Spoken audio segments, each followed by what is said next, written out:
Hey, I'm Ben Silverio. And I'm Zach Shevich. And I'm Ansel Birch, your host in post. And it's time to party! We are not doctors, we don't give medical advice. Please drink responsibly. This episode was recorded on July 18th of 2022. I'm doing the air instrument thing. Did it.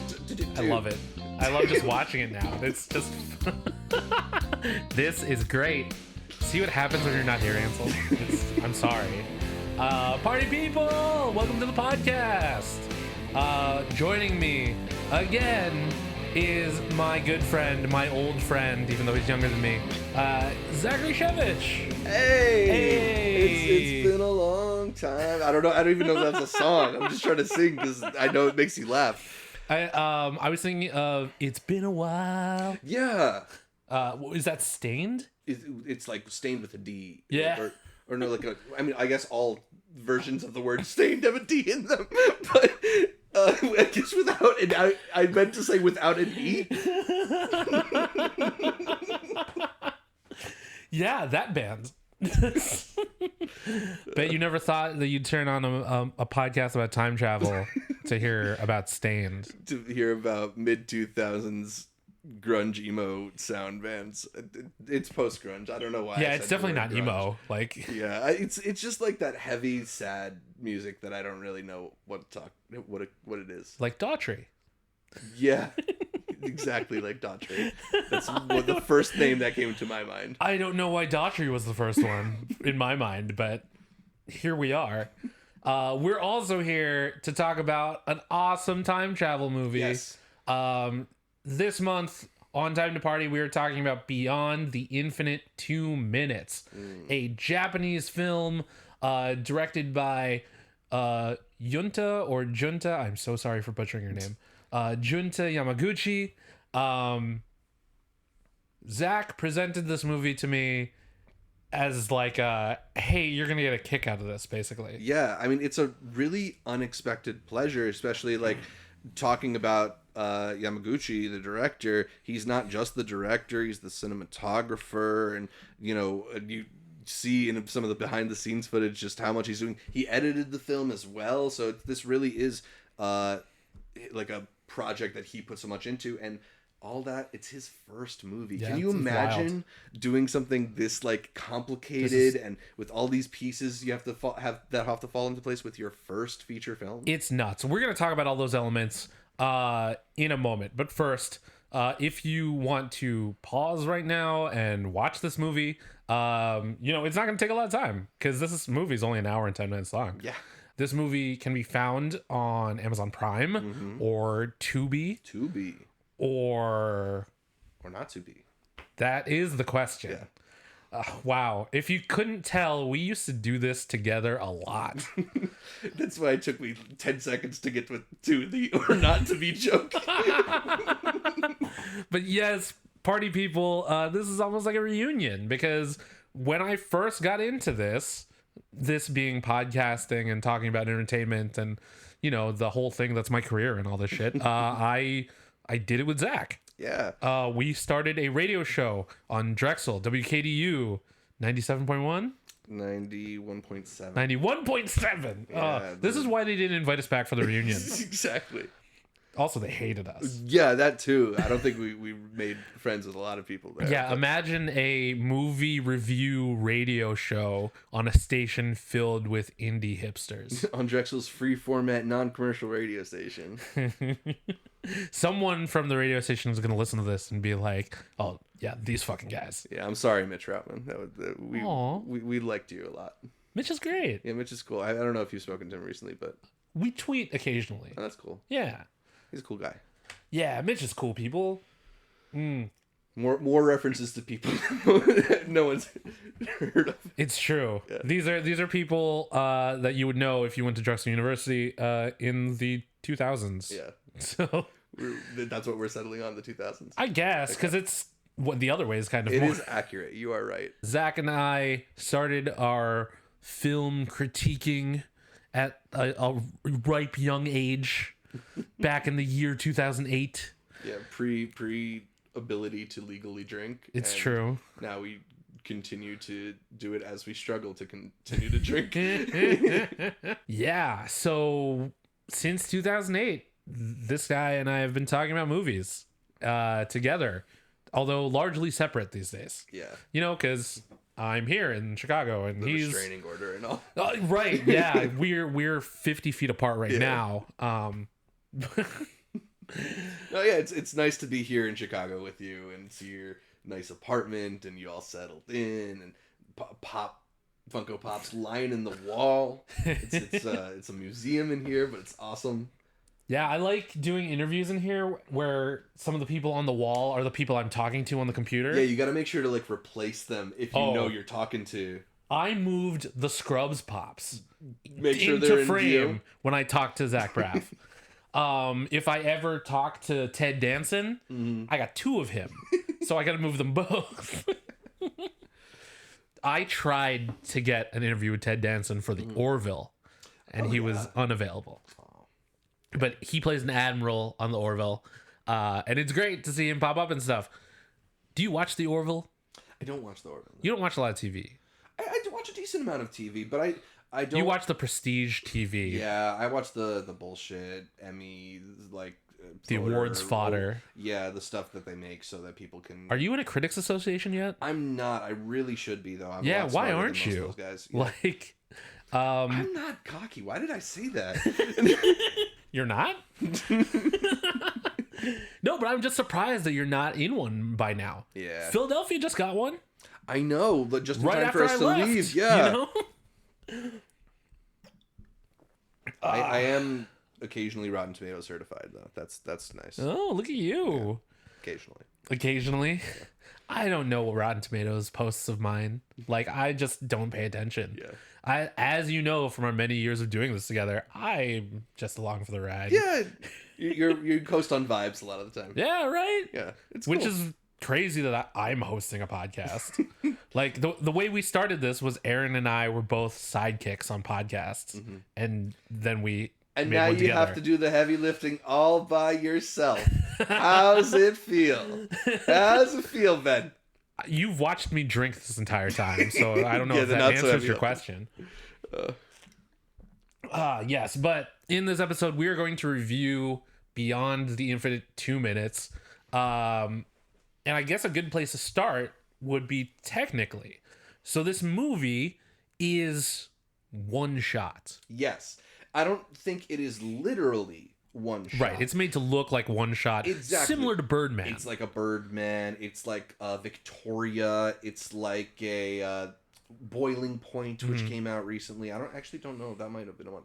There's actually a movie called One Shot. Really? That was done in one shot. It's pretty cool. It's a military action movie. 1917, a recent Best Picture winner, also a one-shot movie. It is a genre that is increasingly prolific because I think the increased ease of digital cameras and editing softwares, non-linear editing makes it possible for people to stitch stuff together, and then you can use CGI and whatever effects to stitch more stuff together, like the shot that goes through the window grate in Birdman. Like, obviously Hitchcock could never do anything like that.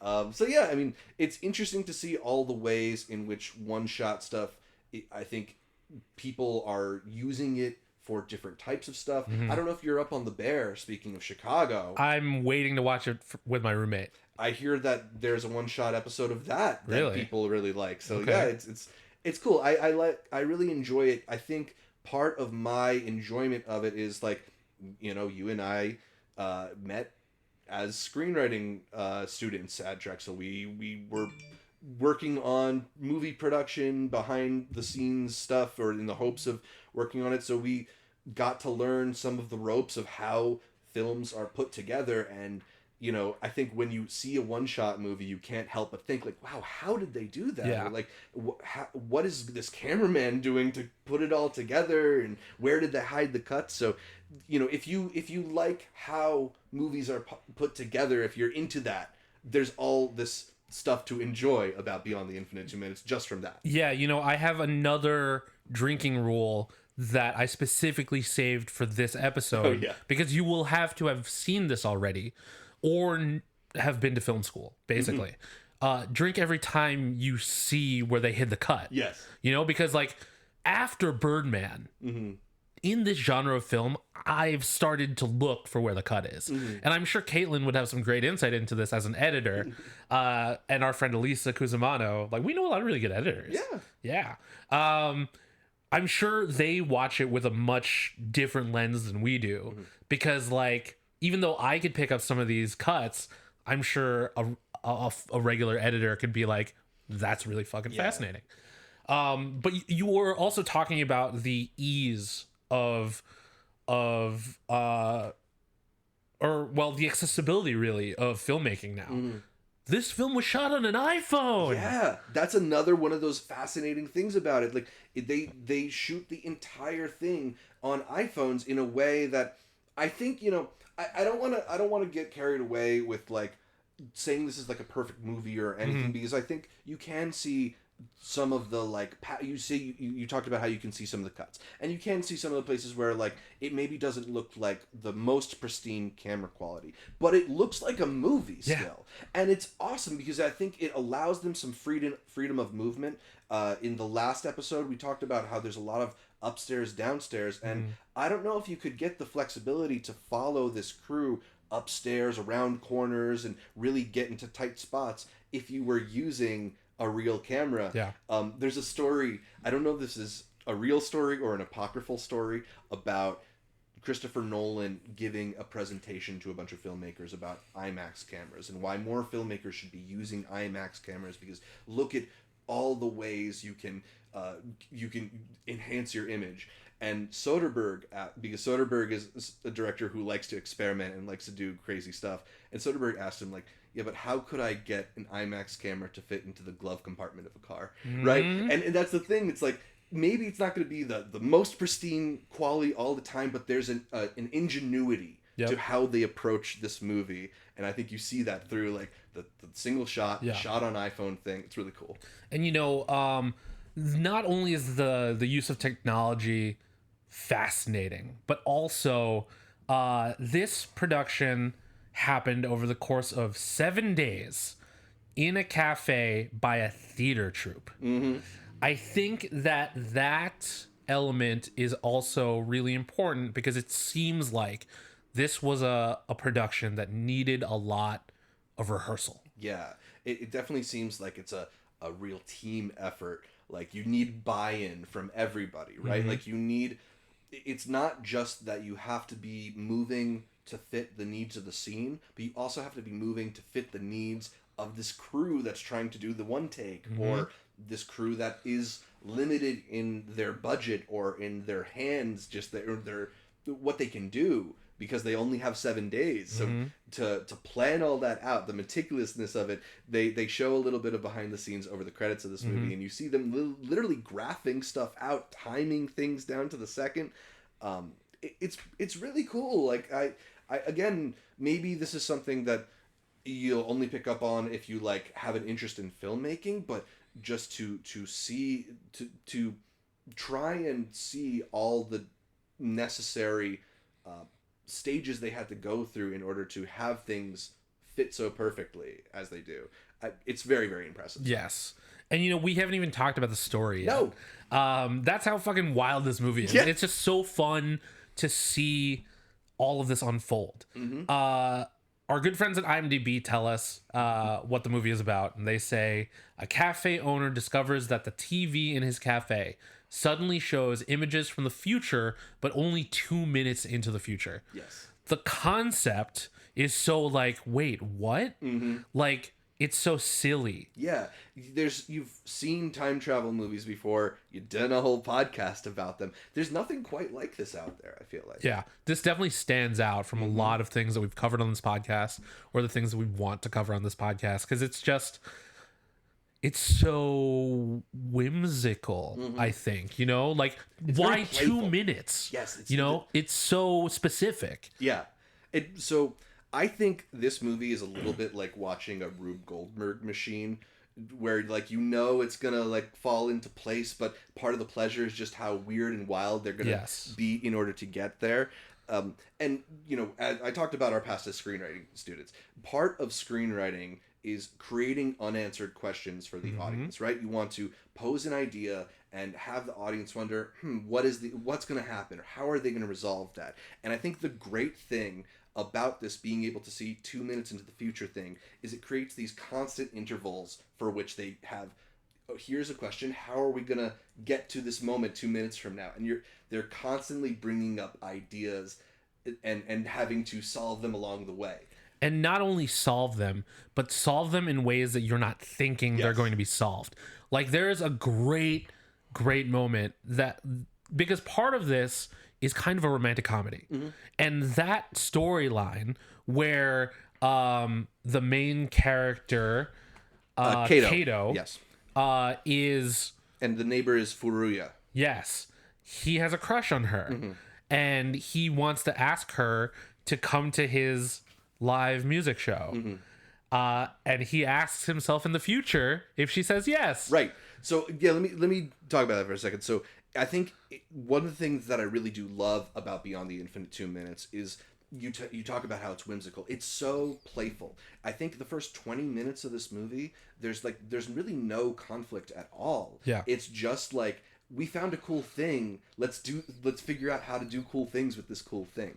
And so it's 22 minutes into the movie where they have just been playing with the machinations of this CCTV-like thing that can see 2 minutes into the future, planting things and just discovering the fate of scratch-off lottery tickets, and a bit with the catch-up that we were alluding to before.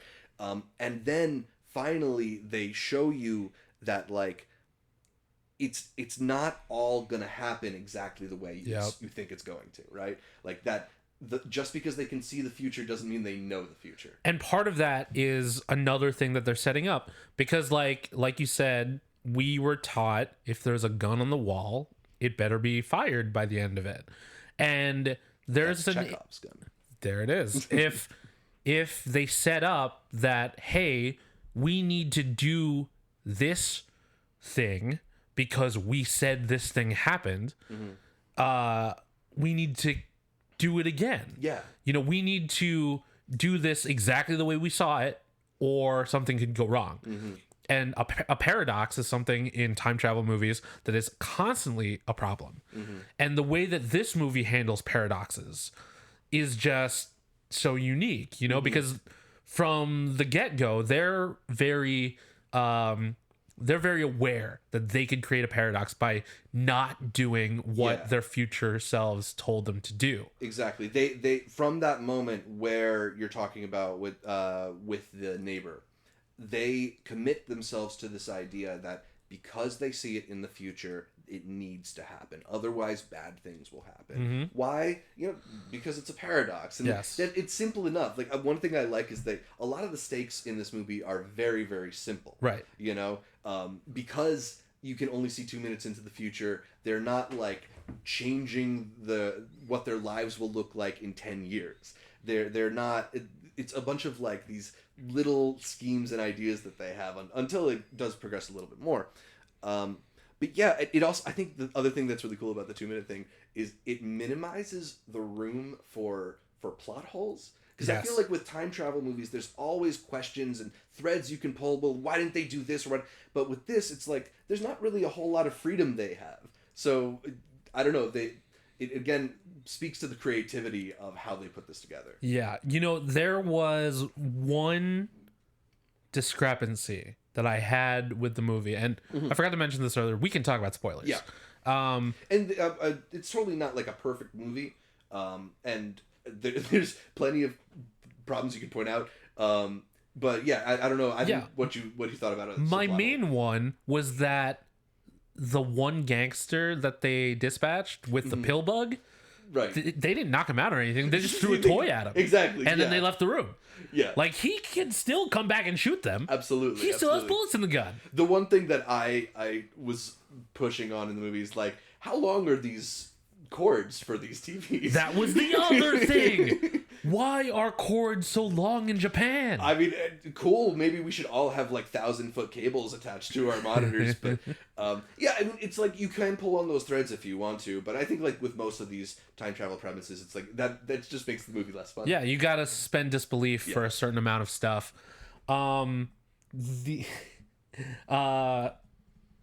The third thing that I questioned, but I didn't really dwell on it too much, was the symbolism. You know, the symbol in his back. Yeah. The main character is given a symbol from a drum set. Yeah. And he uses it as a shield when he goes to confront these two Gangsters, yeah. And he uses it like Marty McFly in Back to the Future 3, like a fucking shield. A symbol isn't gonna save you from a bullet, I don't think. Probably not. Yeah, right? What are symbols made out of? Brass is correct. Brass? Who knows? Like, it doesn't seem like a metal that would hold up to the force of a bullet. But that's the thing is like, I love that sequence in the movie too, because he's going upstairs to confront the gangsters and you don't really know how it's going to go. You just know that has some idea that it's going to go well. And then the rest of the gang comes up the stairs and are handing him the items from earlier in the movie. And it's like, why is he bringing ketchup to go confront these gangsters? And part of what I just love about that is that like it's just that they have a resolution to a thing that you expected no resolution to, right? Like she brings the symbol over because she's, you know, got this we find out she has this ex who was in a band, whatever. But like you don't expect it to be part of how they take down the villain, right? And I think, again, it speaks to that idea that you just gotta have to suspend your disbelief a little bit and lean into like the Rube Goldberg aspect of this. It's like, oh, every piece actually matters. Like the gangsters are actually introduced early in the movie. I don't know if you caught it, but on the phone, and on the stairs too. And it's like you don't. I think the movie is very, very clever in ways that it, you know, it's not, you're not even noticing some of the ways that they're setting you up to get those resolutions. And I think that's where the rewatch value of this movie comes in, because you want to see every single bit of the Rube Goldberg machine. You know, you don't want to miss one ball going off, you know, and I think that's part of the fun, but also in that it happens in real time. Yes. Because, like, part of it you see set up on the screens, even though it's off to the side and maybe you wouldn't have thought to look there during your first watch through. You know, there are little clues as to what's going to happen throughout the movie that aren't as explicit as, say, Kato talking to himself, being like, she's going to say yes, you know? And the way the screens facing each other comes in is just wild. I want to focus on that real-time aspect for one more second. How crazy is that? It's a real-time time travel story. Like that, just how do you even wrap your head around telling that kind of story? It's so cool. Trying to wrap my head around specifically the scene, the part with the two monitors. Yeah. Because that requires so much planning. Yeah. And over the course of the 7 days, they had to have run through this thing multiple times in order to get the footage, but also to get the routine down. Because, like, I mean, I'm sure as stage actors, they're used to running this kind of performance, right? Hitting their spots. Exactly. Like that, they're tailor-made for something like that. But I'm recalling a taping of Late Night with Conan O'Brien. I went to go see Conan tape a show, and his cameramen were like synchronized swimmers, moving precisely to where they needed to be at the exact moments during commercial breaks. It was fucking wild to watch. And like watching this movie, I thought of that again, because like these people, not just on screen, but behind the iPhone, had to move in very specific ways in order for things to match up. You know, because like, I don't know how much of this they had to piece together in post, but it seems like they recorded a video, put it on the TV, and then played out the stuff and had to time everything perfectly. Yeah, I mean, that's what it really feels like. And, even if they're breaking this down into like 6-minute chunk, 4-minute chunk, or whatever, it still is so precise, with characters talking to themselves and stuff like that. You have to time your performance to your own. It's really, really cool. Yeah. It's just, I think that, what was I going to say here? I had something I wrote. Oh, I think the thing that I want to go back to a little is how cool the construction is in terms of the building of the stakes, right? Mm-hmm. First, it's something he discovers. Then it's something he's kind of hiding from the employee, and then she gets involved. Then his friend comes over. Then they invite more friends over. Then that one friend has the idea, we can see beyond just 2 minutes. Oh, you mean Japanese McLovin? Exactly. He has the glasses, the vest, and the hair. He's McLovin. McLovin would also be into pill bugs. It's true. He would. I could see Christopher Mintz-Plasse getting excited over one. He has a pet. Yeah. It. The time cops also. Very get cool. involved. And they're another thing that's set up early on in the movie and then come back in a big way. Yeah. Like literal time cops. Mm-hmm. And okay, first of all, I just learned about the movie Time Cop recently. I didn't know it was a thing. My roommate likes really ridiculous action movies. So he enlightened me to Time Cop. Nice. I can't say I've seen it, although I know of it. Yeah, so the fact that there are time cops in this, like dealing with like Men in Black style not weapons, but like like tools. mind eraser. Yeah. The way that they play into the whole we're trying to avoid a paradox thing, I think is really clever. Yeah, I mean, and it's also, they come late enough in the movie that so much of this is fairly grounded, right? Like the villain of the movie are these like street gangsters, and they're, like I said, they're only doing these little schemes to get toys and think about betting on horse races. Like it's nothing big. And then it gets so surreal, so sudden in terms of adding in the time cops that it is another surprise, because it's another just like twisting of your expectations in the movie. But that plays into what we were talking about earlier with how seriously they handle the paradoxes, right? Like there's not a lot of this movie is establishing rules, but one of the things they really adhere to is like, if you see something, it has to happen. So then when you finally get to that moment with the time cops and you see them take the powder and then ultimately she sneezes, it's such a fun surprise. Yeah. Like one of the things that one of my high school teachers used to say to me all the time was, you have to know the rules before you could break them. Yes. And this movie really sets up their rules in a big way, so when they're broken, it means more, and they pull it off really well, but in like some crazy fun ways. Like I love how in the end, basically, they're just talking about this, and the neighbor is just like, okay, so how does it work? And Kato is just like, it's pretty complicated, so please ignore it.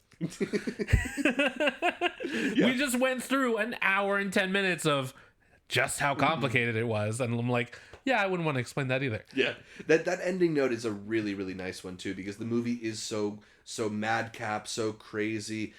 You mentioned this is a theater troupe. They're giving kind of stagey performances. They're all like, I love how everybody their stance is like they were just in an earthquake all the time. They're like, whoa, what is going on? Yeah. And it's fun, though. It adds to the joy of the movie. But then when you finally get to that resolution, it kind of quiets down and they have a nice little talk, and it really speaks to some of the themes going out throughout the movie. I really love that idea he has of like not thinking about the future. I thought that was really... because he was so concerned that Y2K and the end of the world, because Mayan of the Mayans, 2012. And what was the one before the Mayans? Was it Nostradamus? Nostradamus. Yeah. He was like, bro, Nostradamus played me. And I was just like, is this dude for real? It's just so funny, but like, I get it. Yeah. Like, okay, you're not going to prepare because you think everything's going to end, live every day like it's your last, right? Right in front of me, there is a piece of paper that says, throw your own punches. Tomorrow isn't promised. It's a quote from the late professional wrestler, Brody Lee. And I feel like that was how Kato was looking at this by the end. Like he had something to live for by the end of all of this craziness. But also, I really thought that he was going to somehow be the ex-boyfriend in the band. through the Time TV. Through the Time TV. And I'm glad it ended where it did, because it would have gotten way too complicated if what I said was really what was going to happen. Because, I just took it a step too far, but... Yeah, that would have been cool, I guess, but that's not this movie. That's not this movie, right? Yeah, it's a lot smaller, and I don't know. I like that too. I think it's refreshingly minimal for a time travel movie, because time travel movies inherently have to go across great distances of time or to vastly different locations. They have to impact generations of people or sometimes, And this is a movie about a guy in his apartment that's above his cafe, and they never really leave there. It's kind of like a bottle film in a way. And it, it's really just like, can they get through the night, or what are they going to figure out? Will he successfully talk to his neighbor? I don't know. I really dug those aspects of it. I think that what I'm trying to get at with my excitement is that, like, even though this is like, it's a movie that you can see some of the seams and some of the cracks and how it was put together, it's so refreshingly exciting in terms of its construction and the things that it's after. It involves so many exciting ideas with time travel, with one takes, with real time, with being shot on an iPhone, with being this micro budget production by a theater troupe. I just think there's so much interesting stuff there that I wish more people were talking about this movie, because to me it's one of the best movies I've seen this year. How did you find it?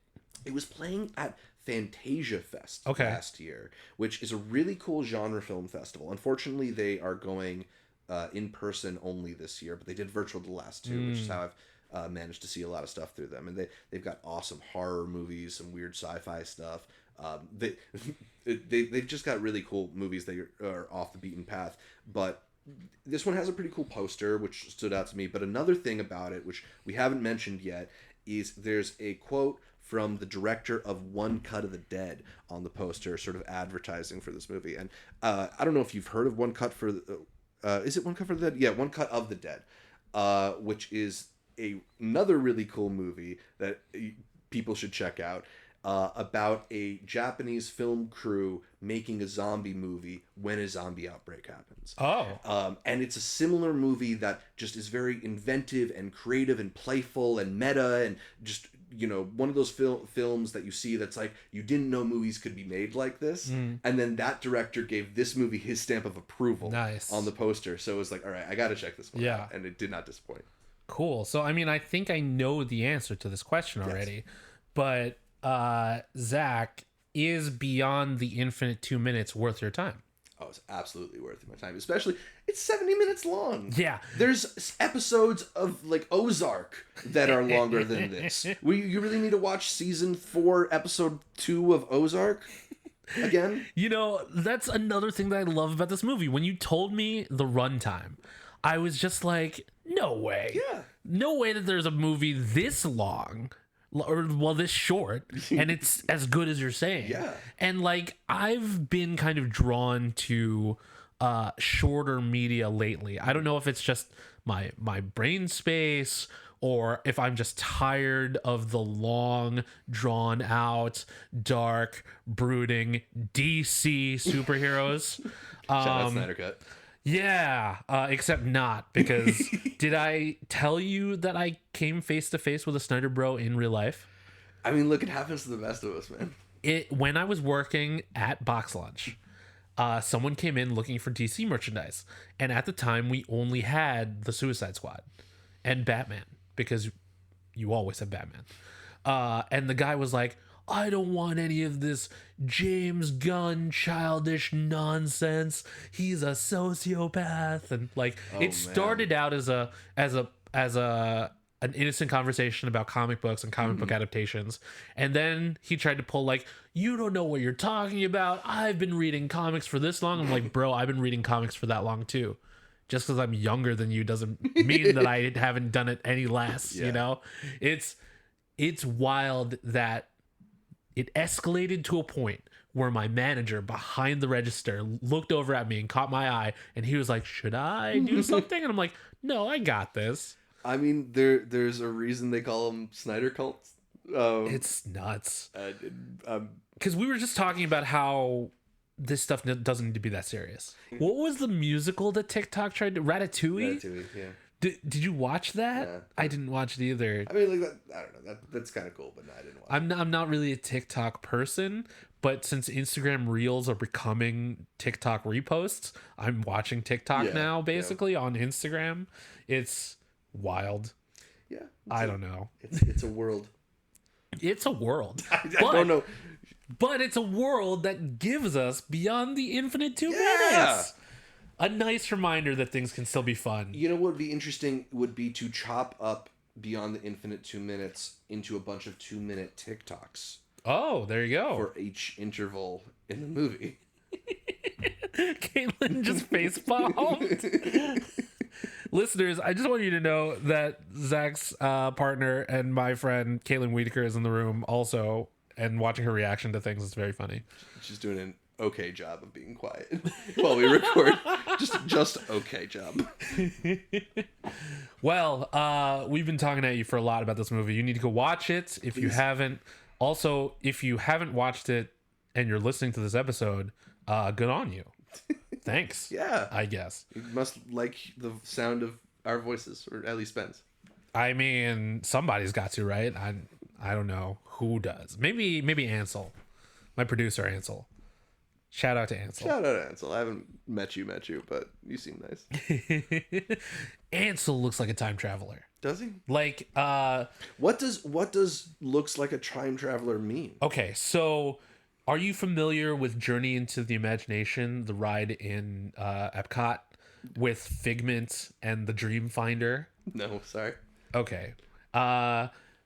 It's this dude with a big beard with a kind of curly mustache and a top hat. And that's how I picture Ansel in my head. And then when I see him in person and he's wearing normal clothes, it's not as fun. But I still picture him with the top hat because he still has the beard and the mustache. So it'd be better if he didn't even have the beard and the mustache. You just picture him that way. Every time I see Ansel, I think he has an imaginary dinosaur on his shoulder. Just that can be arranged. Talking and singing about imagination. Imagination. Oh man, we should end this episode before we get too hysterical. Yeah. All right, party people, thank you for listening. You can find us on the internet. I am at Silverio20 on Instagram and Twitter. I'm at Z Shevich on Twitter, Instagram, Letterboxd, whatever.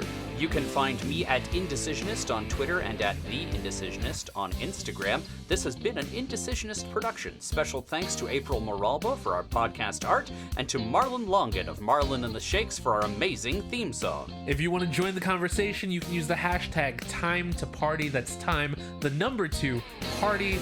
And while you wrap your head around Beyond the Infinite 2 minutes, just remember to be excellent to each other and party on, dudes.